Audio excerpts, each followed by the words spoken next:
Use of masks, social distancing, and washing of hands could help in preventing the spread of coronavirus or COVID-19. But what can we do to prevent the spread of HIV/AIDS? World AIDS Day takes place on 1st December each year. It's an opportunity for people worldwide to unite in the fight against HIV/AIDS, to show their support for people fighting it, and to commemorate those who have lost their lives due to STDs. Founded in 1988, World AIDS Day was the first ever global health day. World AIDS Day is important because it reminds the public and the government that HIV/AIDS has not gone away.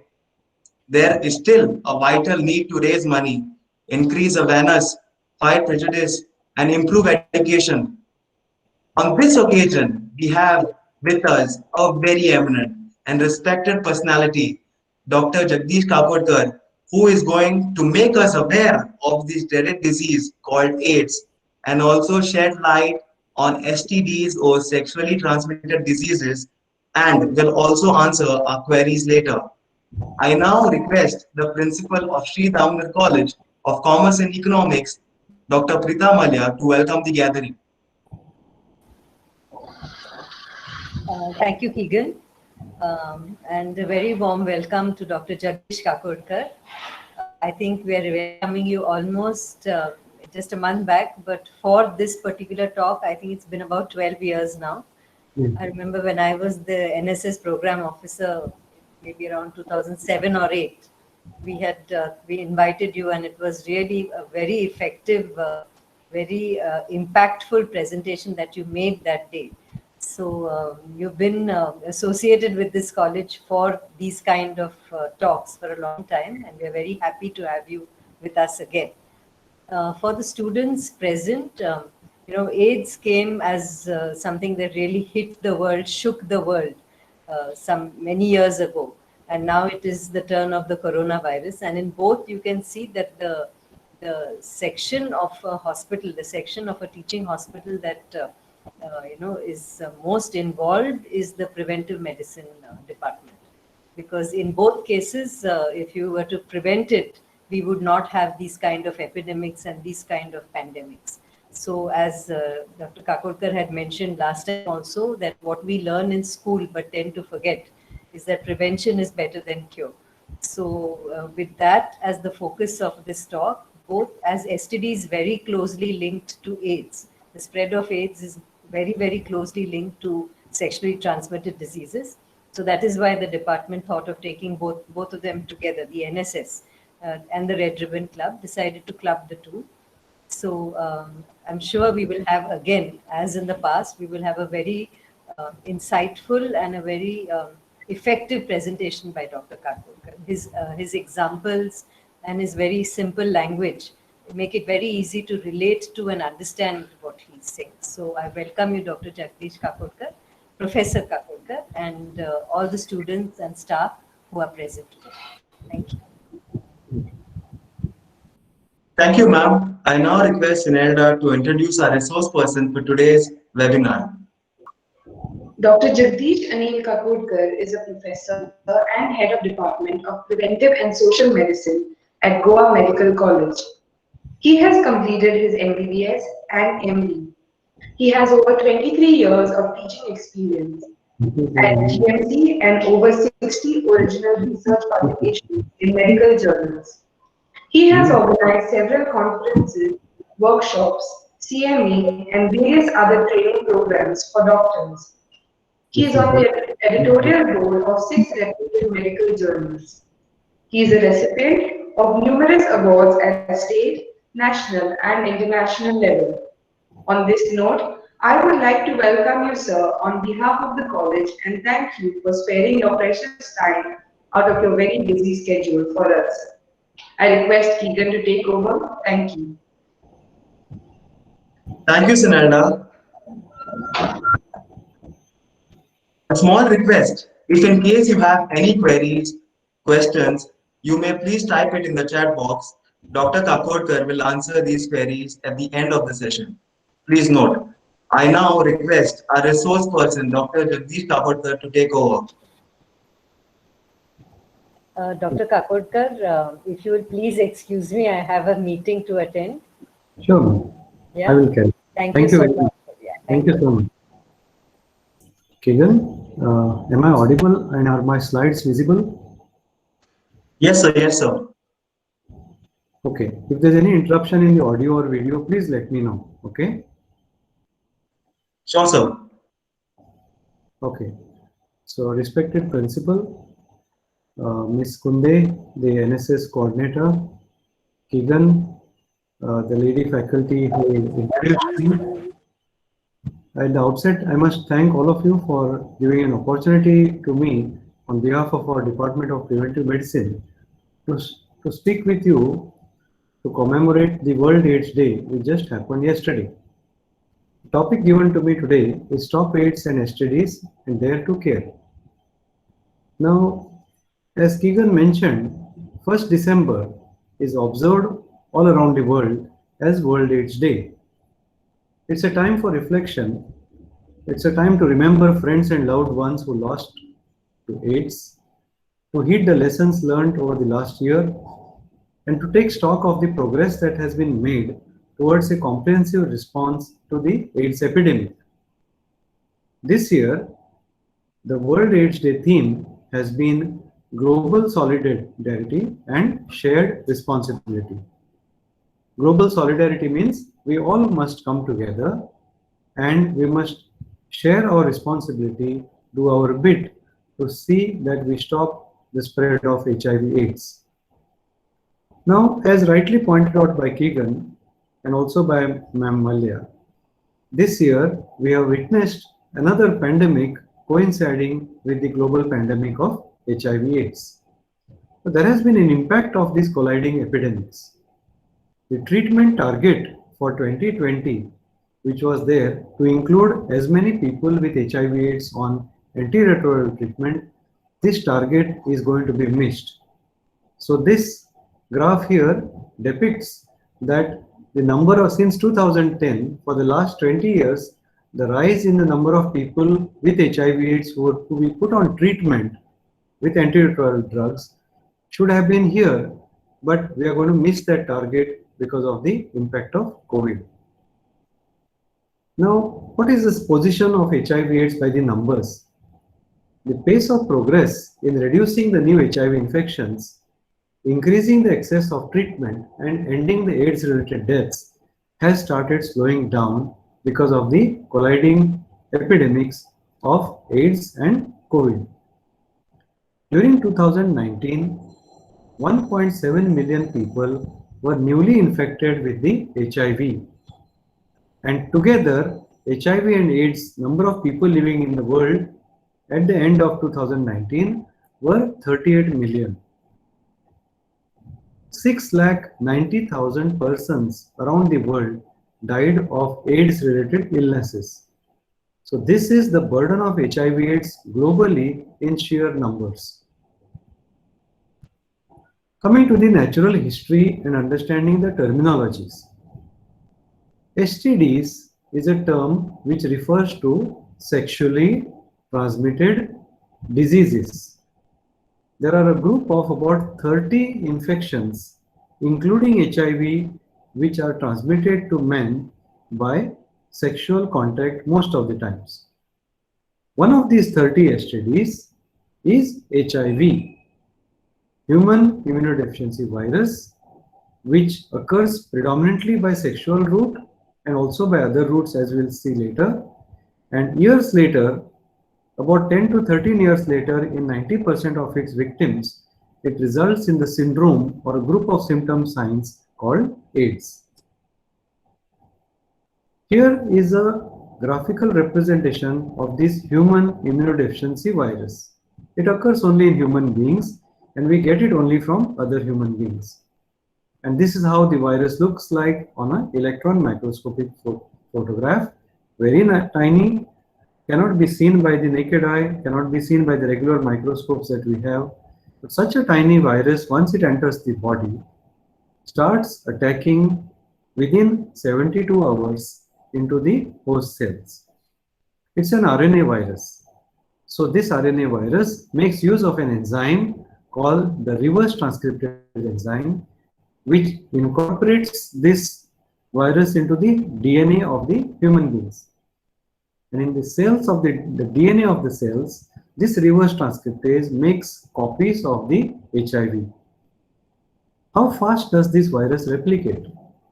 The estimated speed, depending on the stage of HIV and AIDS, ranges between 2 billion to 120 billion new viruses every day. So you can imagine what happens to the immune system, which is relentlessly being attacked by billions of such viruses which are newly formed every day. Let's take a closer picture. This came on Time magazine somewhere in the late 1980s.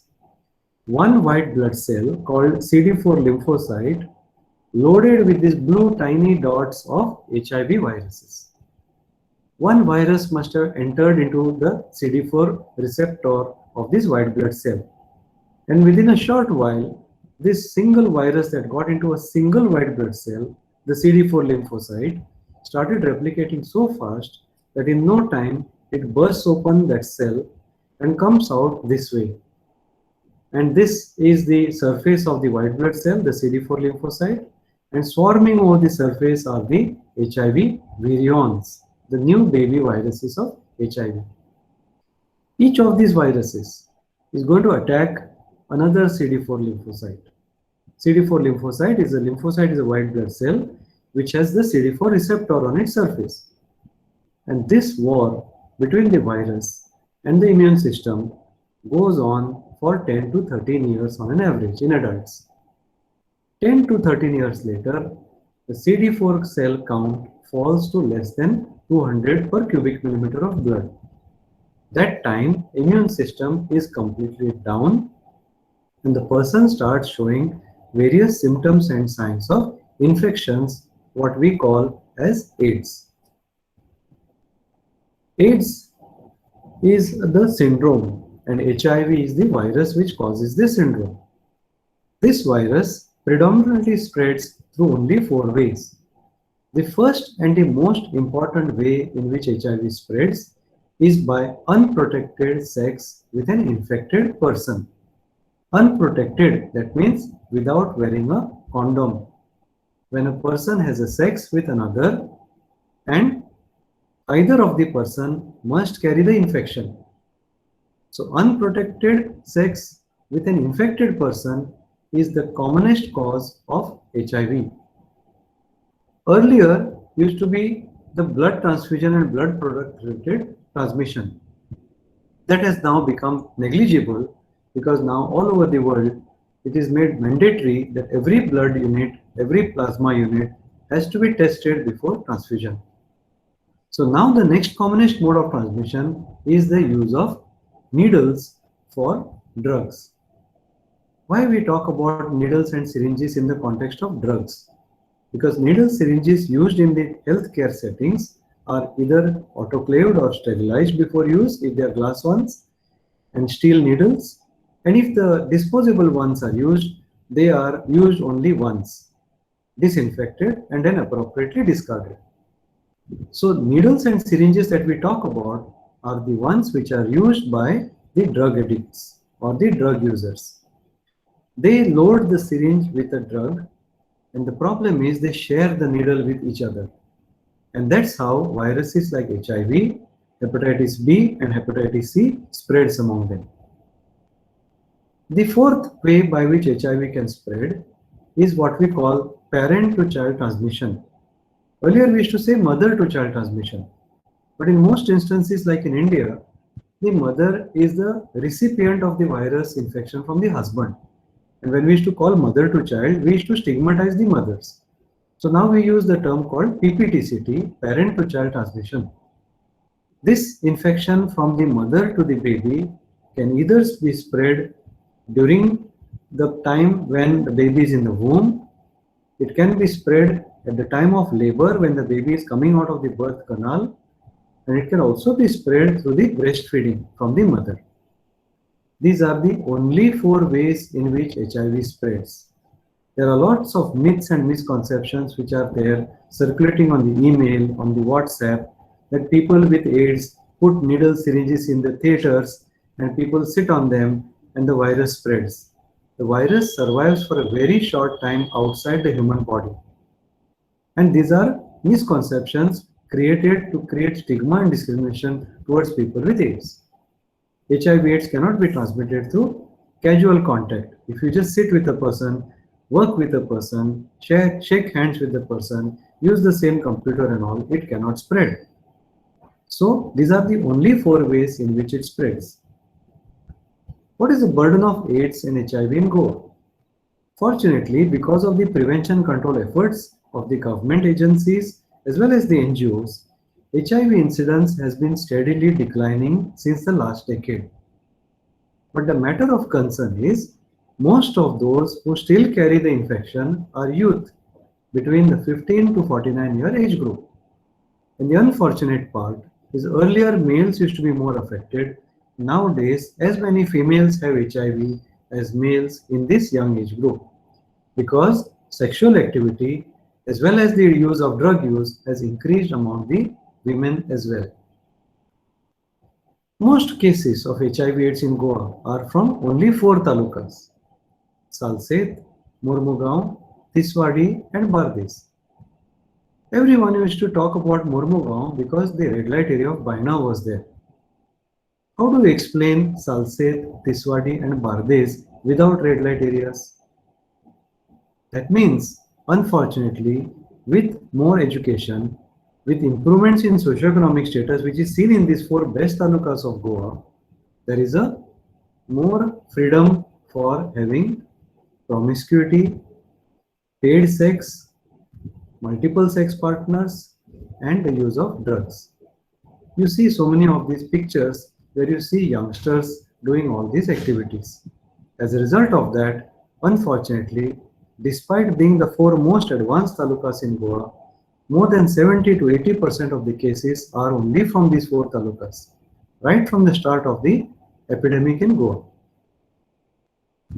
People must understand that in the first few years, a person can carry the HIV in his or her body, but outwardly may look absolutely healthy.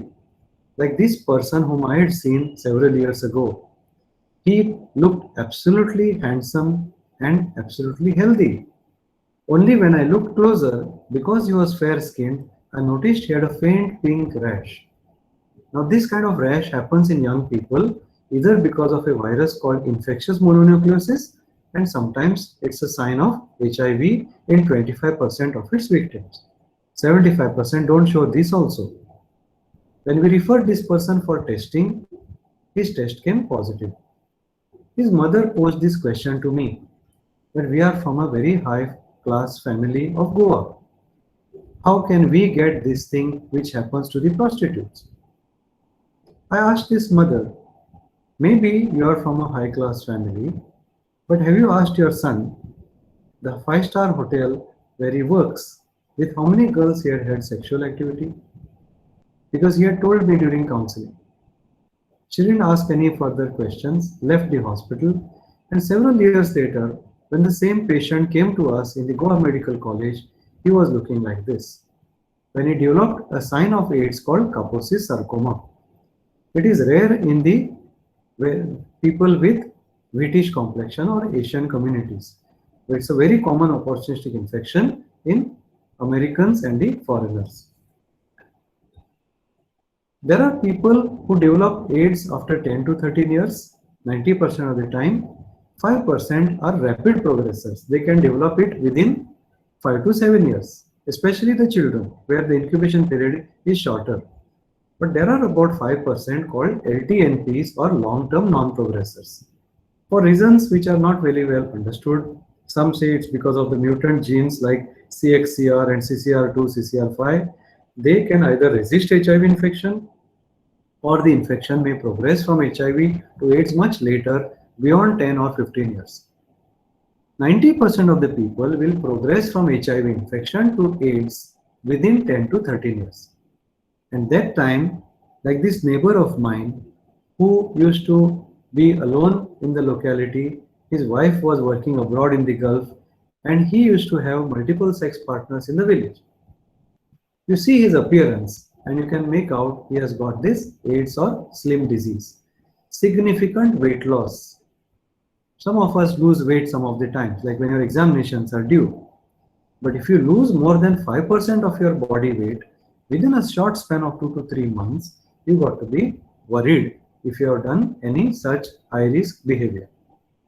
So striking weight loss, I will show you pictures so that you understand what that weight loss looks like. Continuous fever for a month. If you get loose motions for more than a month, and if you got lymph nodes, that is swollen glands around your neck, in your armpits, and at extrainguinal sites. They're big. You can feel them and you can even see them. More than 3 centimeters in size, and they persist despite the doctor's treatment. These are called major symptoms and signs of AIDS. But people with HIV/AIDS are known to get a variety of infections, more than 200 of them, because their immunity is down. They easily get the infections which we who have normal immunity can resist. In India, the most common infections are tuberculosis, oral candidiasis or oral thrush, like this prostitute here, nowadays called as sex workers, she is having in her mouth, and pneumocystis pneumonia, PCP as it's called, a peculiar type of pneumonia which occurs in AIDS people with as an opportunity infection. Some may get meningitis, some may get diarrhea due to infections, parasitic agents, and a variety of infections can cause this presentation of AIDS. So what we have to understand is AIDS is not a peculiar disease. AIDS is a group of symptoms and signs, a syndrome where the immunity is devastated. And because the immunity is devastated, they are prone to all these kind of infections.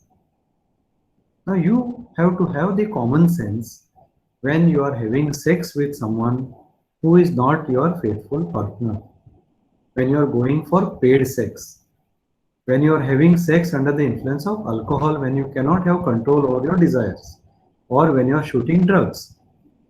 You may be exchanging body fluids either sexually or in the form of blood or plasma when you take drugs that can bring HIV to you without your knowledge. You must exert your common sense and see that you follow the precautions. Some of the pictures I show you now may be quite alarming, but it's for you to understand so that you avoid getting into this situation. You don't have to measure this person's weight to make out the striking weight loss. Neither you have to measure this person's weight to make out he has lost weight. They can be visibly seen as people who look like living skeletons. This is the striking weight loss of AIDS. Lady who has come to the doctor for treatment and she is covering her face because she is having tuberculosis. This is an opportunistic sign of AIDS. When we get herpes, you know, herpes, what is called serpin in Goa, occurs along a single distribution of a nerve. But when herpes occurs in a person with AIDS, like in this case, the entire distribution of trigeminal nerve is affected. It's a very severe form of herpes that they get. The men who have sex with men get also the herpes in the anal region due to herpes simplex infection. You can imagine the kind of pain that these persons have when they get AIDS. Why should girls, women, and particularly young women be more concerned about HIV/AIDS? There was a theme for the World AIDS Day once called Women, Girls and HIV/AIDS. Have you heard me today? What are the reasons for that? Number one, biologically, psychologically, socially, and economically, it is said that women are 2.5 times more susceptible to HIV than men. If time permits, I will discuss that a little later. They don't enjoy the same rights. They don't have access to employment. They don't have access to property and education as much as men do. Those of you who are in college may not understand this, but we're talking about India where 70% is rural. And in many of those places, once the girl starts menstruating, they stop sending them to school. It is the girls who are more likely to face sexual violence. Half of those living with HIV in the world, including Goa, are females. At the same time, it is the women who hold the families and communities together. And they are a source of great strength in the face of AIDS. The men may abandon, take drastic steps, and just go away or end their lives. But women stay on. The mothers take care of their children. So, women, girls, and HIV have to take all the more care.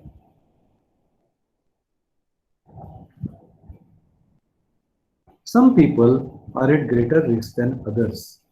Either they belong to risk groups or because they are in high-risk situations. Commercial sex workers, nowadays called as sex workers. Previously, we used to call them prostitutes. They may be females, and nowadays you must have heard of male sex worker as well, where they have sex for money. It is not necessary that they are doing it out of choice. Some may be forced or coerced into sex work. Next comes the clients of these sex workers, those who visit them. So if these ladies, for example, or males who are involved in sex work are at highest risk, these men and women who go to them for paid sex form the bridge between them and their partners who are unsuspecting at home. The homosexual men, nowadays called MSM, or men who have sex with men, they are at the highest risk of HIV/AIDS because the type of sexual activity they perform is anal intercourse, which is the type of sexual intercourse carrying the highest risk of transmission. Highway truck drivers, when they go along the highways, they rest at night on the dhabas. At those dhabas, alcohol is served, and a sex worker also automatically is available. Under the influence of alcohol, many of these highway truck drivers have contracted HIV and gone back and infected their unsuspecting spouses back home. Entertainers, migrant workers, those who are involved in professions where they frequently have to leave homes and be away from homes are at greater risk. Intravenous drug users, I have explained to you, because they shoot the same needle and syringe and share it, are at a greater risk. Now these are those who are in high risk group category because they perform behaviors knowingly which are in high risk categories. But unfortunately, there are these hemophiliacs, patients, especially children with bleeding disorders, those with leukemias or blood malignancies, and doctors, nurses, and healthcare workers. They are in the high risk situations. They are not performing behaviors because of which they are at risk of HIV. But unfortunately, either because these hemophiliacs and those who require blood have to receive frequently blood and blood products, there is a small chance of the transmission occurring from window period. Healthcare workers, because of this risk of needle stick injuries at the workplace. So all these people are at a greater risk than the others. There are those youngsters and even some older people who watch pornography. It was this person who shut down that industry in 2010 after he tested positive, who revealed that they are made to perform those acts for money, which involves the transmission of HIV. So when that video is watched or the porno clip is seen, the risk of HIV/AIDS is not shown on that clip. So it is you who have to apply your scientific thinking and common sense and don't fall prey for the pressures of these porno videos. So you should ask yourself this question: are you in one of these risk groups, or are you in one of these high risk situations? Have you ever had sex with somebody who is not your faithful partner? Have you ever had sex with somebody without the use of a condom? Are you a man who has sex with men? Are you one of these high risk groups or high risk situation persons? If the answer is yes, next thing you have to do is test yourself. Where should you test? The government has set up these free testing centers called Integrated Counseling and Testing Centers. Previously, the board was VCTC, meaning Voluntary Counseling Testing Center. You don't need any referral note. Just go to the Goa Medical College Testing Center, which is below the blood bank. You can go to the district hospital in Madgaon or in Mapsa. You can go to the Chikalim hospital. Any of the community health centers, primary health centers, they all offer HIV testing facilities free of cost. You just have to go there and tell them that you want to do a test to clear your doubt. They will perform a risk assessment, ensure complete confidentiality, do the test with your consent, and then give the report only to you. Your report will not be revealed to anybody else. Can you do the same test in the private laboratories? Surely you can, but they will charge you for that. And there is a testing policy followed in the government where counseling is followed. There may not be counseling in the private sector. Confidentiality, we cannot tell. In government sector, we follow the rules of counseling, informed consent, confidentiality, and the testing employs a process where before giving a person a positive result, it is confirmed by doing confirmatory tests. Only then the result is told to you. Not as in the private, where a single test may be performed and they will give you the positive result. Even if it is false positive, you may carry that impression for the rest of your life when you are not having the infection. So we come to the treatment, cure, and vaccine. HIV vaccine trials are going on. To my knowledge, more than 70 of them have gone through phase 1 and phase 2 studies. Only 11 of these 70 have undergone trials in developing countries. Only one vaccine so far, the VaxGen AIDS, a recombinant vaccine, has advanced to the phase 3 trials. The CDC Atlanta, USA is playing a key role in these trials in United States and Thailand. Why Thailand? Because it's a country where prostitution is legalized and it is famous for sex tourism. So HIV AIDS is very common over there as well. India, with collaboration of the International AIDS Vaccine Initiative, began a trial of indigenous triple antigen adenovirus vaccine in 30 human volunteers. At present, no vaccine is available for HIV. There is no cure for AIDS. Yes, there is treatment available. It's called highly active antiretroviral treatment. Any person who has HIV can avail of free ART offered by the government in the ART centers. We have an ART center in Goa Medical College. We have an ART center at the district hospitals. And link ART centers will also be set up. So a person with HIV does not have to buy his medicines. The first line drugs for HIV treatment are given free of cost and regular treatment is provided to all the persons irrespective of their capacity to pay. You have to only see that the treatment has to be complied with. If there's a treatment available, why am I alarmed about HIV then? Because it's not a cure. And unlike other infections, you have to take this treatment lifelong. How many of you take the medicines that we prescribe to you for 5 days for your cold or fever? You stop it once you get all right, isn't it? How many of you will have the conviction to take several medicines a day, rest of your life, without missing not more than 2 doses in a month? Otherwise, the virus turns resistant. Some medicines have to be taken on empty stomach, some after food, and you cannot miss doses.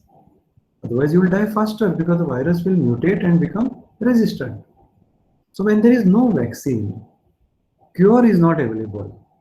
Treatment is there, but it is complicated. Don't you think the best treatment, cure, and vaccine is prevention?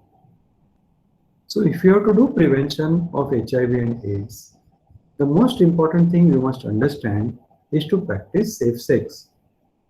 If you follow safe sex, it can reduce up to 98% of HIV transmission. Because in Goa, almost 90 to 93% of transmission is sexual. And the balance of the transmission is mainly parent to child transmission, mother to child, during pregnancy, during labor, during breastfeeding, which is linked to sexual transmission mostly from the male partners, isn't it? So put together 92 or 93% plus another 4-5%, 98% of HIV transmission can be prevented if you follow safe sex practices. What are the safe sex practices?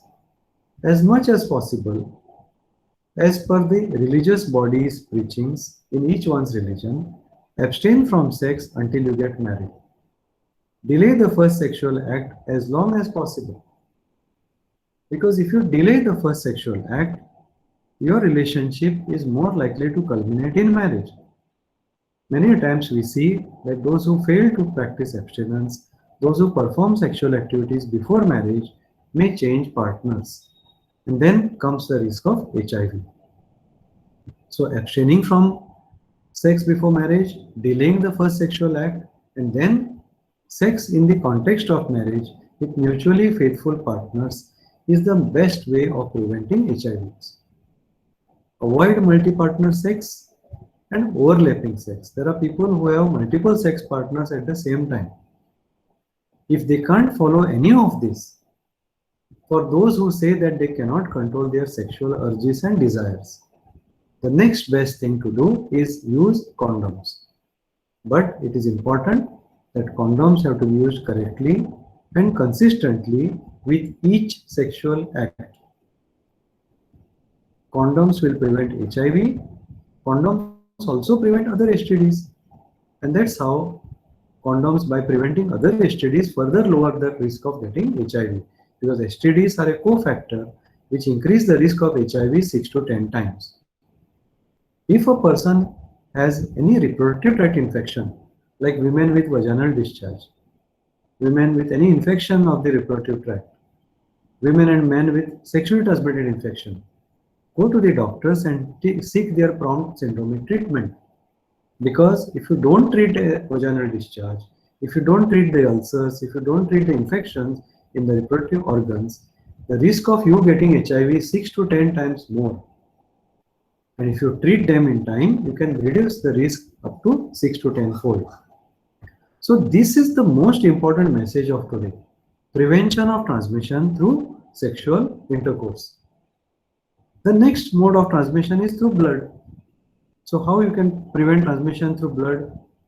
Those of you who are having a planned operation or a planned surgery, like your mother undergoing hysterectomy for fibroids, like you undergoing a gallbladder surgery for gallstones, or some surgery for kidney stones, or a knee joint replacement surgery where you require blood, open heart surgery which is planned. You have time to wait, right? So you can follow the best form of blood transfusion called auto transfusion. If the hemoglobin is normal, once blood unit is donated, and we take about 350 cc at a time, you know that in the bone marrow inside your bones, the blood is formed within 3 days. So if your hemoglobin is normal, you can donate up to 2 or 3 units of blood every 1 or 2 weeks. And then in the 4th week, you can get yourself operated. And the same blood that you donated is donated back to you. That's called auto transfusion. When you're going for emergency surgery or your hemoglobin is low and you can't go for the auto transfusion option, and there are people who are simply scared of blood transfusions. Well, the next best thing is what we encourage, voluntary blood donation. And if not, at least see that every blood or blood product which is transfused has to be tested. Many times when we doctors tell patients, please arrange a blood donor, they try to say, can we get our donor cards? How can the card replace the blood unit? We need blood to replace the blood, no? It can be of any blood group. So the blood bank has to continue having its stock. And secondly, some of you tend to say, can we bring our friends or can we bring some donors whom you pay money? Why we don't encourage paid donors? Because good-natured people like you and me would not donate our blood for money. Paid donors would be the ones who will take money for blood donation and use it for their vices, alcoholism, drug use, sex work or prostitution. So these are the people who are more likely to be in the window period of HIV. Even if the test is done, in the first 3 to 6 months, the test may come negative. So ideally, we have to have healthy voluntary donors, and even then the blood should be tested. So the second way of prevention is ensuring blood safety. The third, which is very important for youngsters like you and for your friends, You must ideally tell them not to use drugs. If at all they are insisting on the use of drugs, at least tell them to avoid injectable drugs. And those unfortunately who are hooked onto injectable drugs, the last option that we have is tell them use a different new needle and syringe when you shoot the drug. Do not share the needle and syringe. That's where the problem of HIV, hepatitis B and C lies. The other mode of transmission is from the mother to the child during pregnancy, during delivery and during breastfeeding. So we have something called as a PPTCT program in the government institutions, Prevention of Parent to Child Transmission. Now we follow this norm. Every pregnant mother in the government setup is compulsorily enrolled in the PPTCT program after taking her consent. And then they are offered counseling, testing, and once we know the pregnant mother is positive, we treat her as if she is HIV positive like any other. And after starting her on full antiretroviral treatment, the risk of transmission from mother to child is brought down dramatically. To such an extent, in the last few years, very few babies have been born HIV positive from their HIV positive pregnant mothers in Goa. So the PPTCT program is hugely successful not only in Goa, also in the country. The other measures are for us doctors and nurses. Universal safety precautions. When we take care of patients, we have to deal with every blood and blood spill or fluid of the patient as if it is infected. Post-exposure prophylaxis. Now this we follow if we get accidental exposure to the patient. Why I am telling you about it? Accidentally, unfortunately, if you know someone who has been a victim of rape, the victim of rape can be offered post-exposure prophylaxis for 28 days with the 3-drug regimen. So besides the trauma of rape, if accidentally he or she is likely to fall prey to HIV, we can prevent that by giving post-exposure prophylaxis after a violent sexual act like rape. Having understood what is HIV, what is AIDS, what is the burden, what is the disease, how it spreads, and the challenges in treatment, cure, and vaccine, let me come to the last part of HIV, which is a very important thing in Goa. A lot of people with HIV/AIDS are stigmatized and discriminated. We must educate people. HIV spreads is only 4 ways. When you have sex with the person, when you share needles, syringes and take drugs, from pregnant mother to the child, or through blood transfusion which is not tested. HIV cannot spread by shaking hands, by sharing equipment, by sharing utensils in restaurant, or by sharing the toilets. Imagine if this were to be happening, by now so many of us would have got HIV. So working with a person who is HIV involves no risk.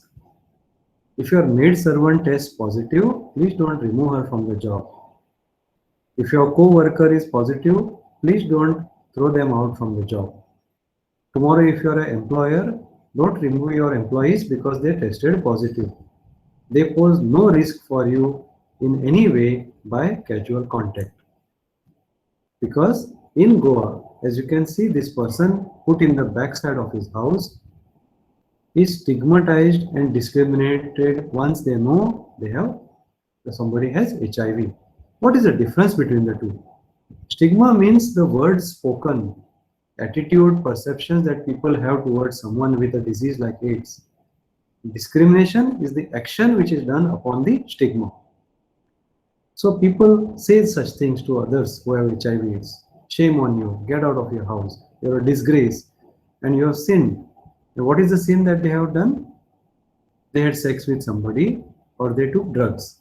And the people who sit in judgment upon them don't look at the 3 fingers pointing towards themselves.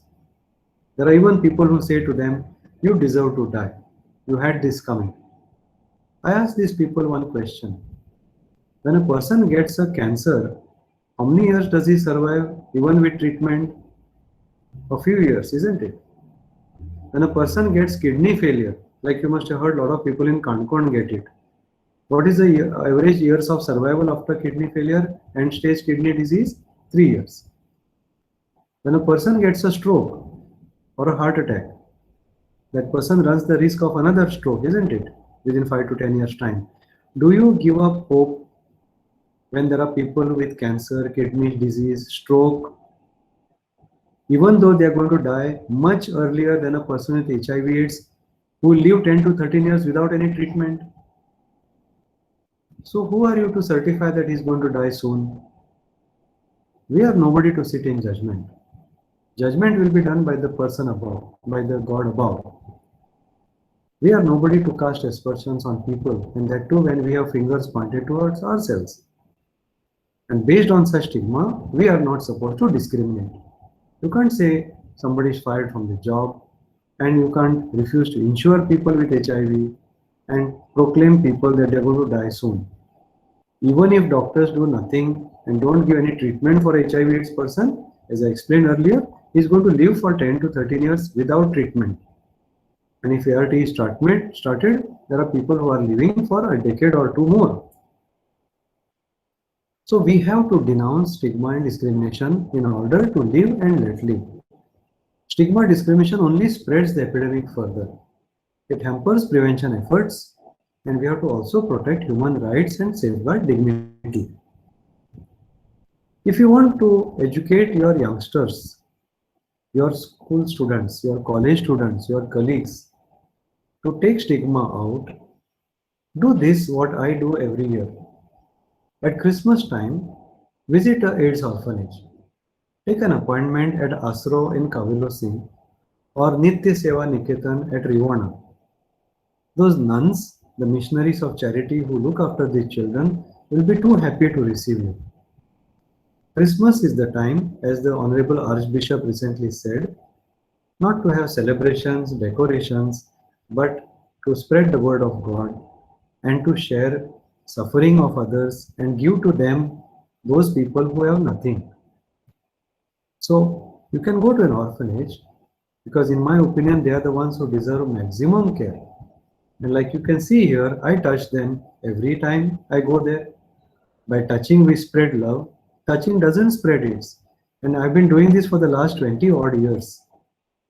If touching was to spread AIDS, by now I would have died, of AIDS. What about those nuns, those nurses, those doctors who care for them? Don't they dress their wounds? Don't they bathe them? Don't they feed them? Don't they care for them? I may be visiting once a year. They are there all the time with them. How come they don't get AIDS? So it's a very sad thing. And that is the last thing I want to bring to your notice. It was around 6 years ago when I was the president of the Indian Medical Association, when I realized that in Rivana, Nitya Seva Niketan, they had boycotted the school children in 2 nearby schools. The PTAs had taken strong objections that those nuns were sending those children to the regular school. I went and spoke to the PTAs over there, but they were just not in a mood to listen.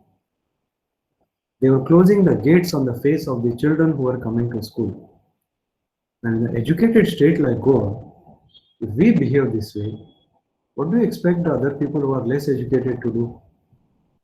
We have to stop this stigma and discrimination.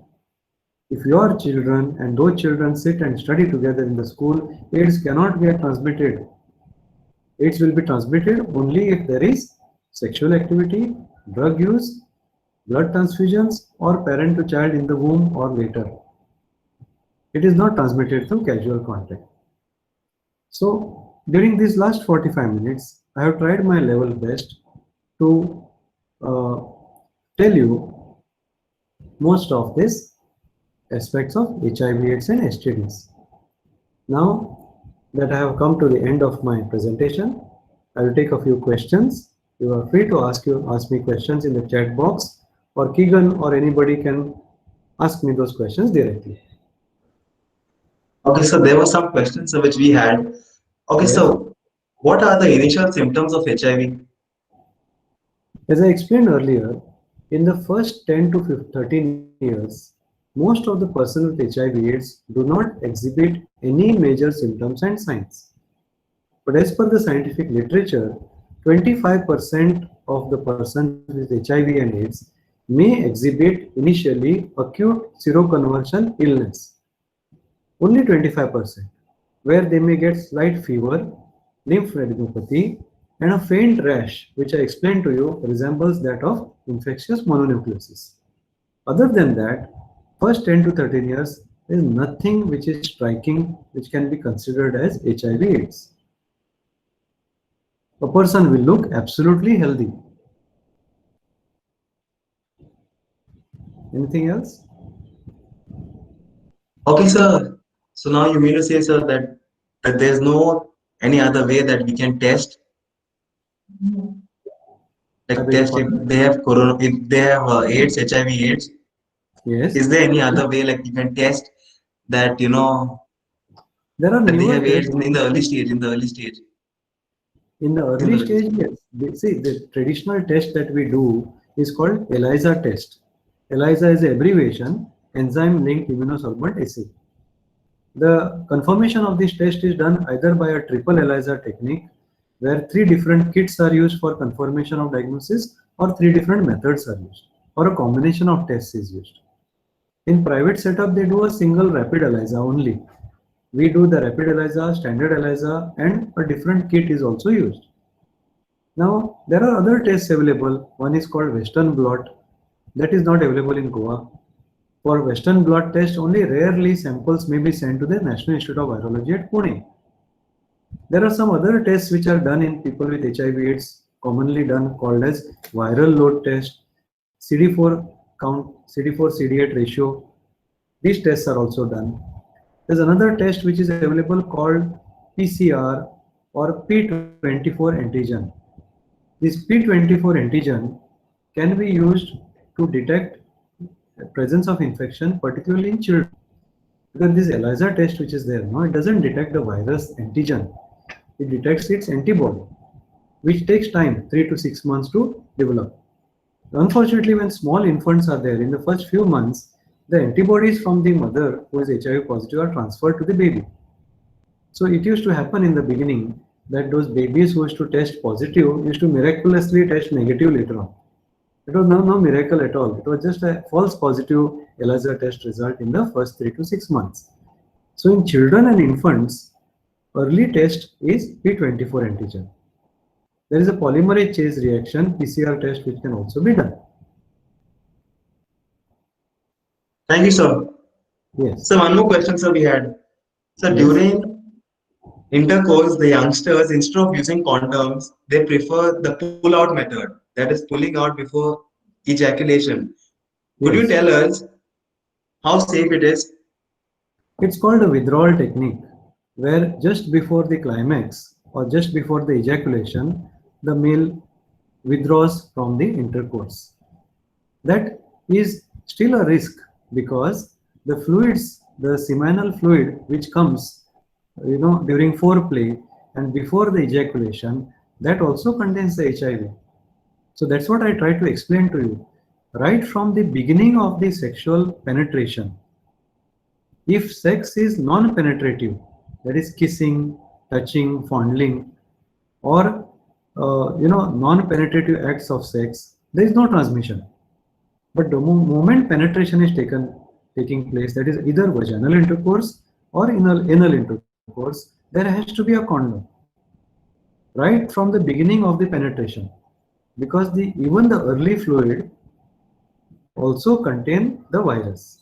It is not necessarily the semen which has, of course, semen has a very high concentration of virus. And that's one of the reasons why the women are at a greater risk than the males, because the concentration of virus in the semen of males is more than the concentration of the virus in the secretions of the woman. The man can get from the woman, but the risk from him to go to her is much more. Biologically, twice or thrice more. But the condom has to be worn before penetration, not only during ejaculation. And the withdrawal technique doesn't work in HIV prevention because transmission can occur with the seminal fluid. Thank you, sir. Sir, one last question, sir. As today's youth, what role can they play to eradicate the stigma attached to AIDS? Well, the most important thing, besides observing World AIDS Day, wearing the red ribbon only on the World AIDS Day, we have to remember that all 364 days, we have to be the change first. We ourselves have to stop stigmatizing, discriminating people with HIV/AIDS. If we don't bring about the change, how can we bring about change in the others? Right? So that is one thing. Number two, we have to conduct more of awareness programs. Whatever the 54 of you who attended today, go and tell at least 10 more other people through your WhatsApp messages. You send so many other forwards. Whatever you learned today, why don't you make a small summary of whatever are the key points that I messaged today to you and share it on WhatsApp groups to your other colleagues, other friends, other family members, relatives. Whatever that we do continuously, we also be responsible and share our responsibility, Make more people aware about it. Do information, education, community activities. You can put up banners. You can have some murals, wall paintings. You can have competitions of poster competitions, essay competitions in the schools. You can observe a rally, maybe go and join a school or a college, and with observing physical distancing in times of COVID pandemic, a small rally can be done. You can have webinars and various other ways you should try to reach out to people and educate them about the importance of HIV and its prevention and removal of stigma discrimination. Thank you so much, sir. If you know anybody who is a lawyer and they know the legal aspects of HIV/AIDS, and if you come across a person who has been dismissed from service, removed from job, thrown out from the house, denied property, or there's a divorce issue because of that, you can give them legal aid. Be aware of the people who offer such legal advice. You can direct them to NGOs who can give them such support. Today's newspaper, you must have read that there is a need to appoint an ombudsman for HIV/AIDS in Goa so that they can deal with all such issues, social and legal issues. You can try to offer them help in this way. One last message I want to give you before you leave. Nowadays, as you said, it's not only the withdrawal technique which youngsters follow. Many youngsters are opting for the post-coital pill, emergency contraception, popularly called the I pill. Please understand, when you take the I pill as post-contraceptive measure, or you take oral contraceptive pills or injectable contraceptive pills, they offer you zero protection from HIV. It is a hormonal method. It is not a barrier method like a condom. So nowadays, the youngsters who are following this post-coital pill may be somewhat protected from pregnancy, but they are fully vulnerable to HIV and the other 29 STDs. Thank you for listening patiently. Thank you so much, sir. As we come to the end of today's webinar, I wish to express my sincere gratitude to our resource person, Dr. Jagdish Kakodkar, for giving us valuable information on the prevention of AIDS and answering our questions and queries. I appreciate the overwhelming participation and wholeheartedly thank all the participants for their active participation in this webinar. I wish to express my sincere gratitude to Professor Dr. Preeta Malya, Principal of our college, and our Vice Principal, Dr. Rodney De Silva, for being a constant source of inspiration, encouragement, and support. I must mention our deep sense of appreciation to our technical staff, Ms. Vanessa DeCosta, Mr. Asen Dias, Mr. Punnar Prabhu Desai, and Ms. Mavya Andrade for technical expertise and assistance. I take this opportunity to thank our counselor, Ms. Amba Prabhu, and also our NSS program officers for organizing this event.